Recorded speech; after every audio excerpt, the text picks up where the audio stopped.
Kalau saya dengan awak, saya rasa dihargai saya sangat. Family awak pun accept saya. Saya tak pernah rasa macam tu sebelum ni. Kita kahwin je. Sure ke? Awak nak kahwin dengan saya? Awak? Tipu kan? Apa benda ni, Kak? Apa dia? Engkau apa bersubahat? Kau tipu kita orang semua. Yat, bini kau ni pondan lah.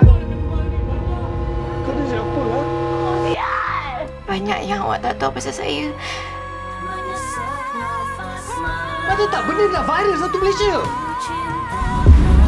Walaupun awak tahu, awak haram bernikah dengan dia.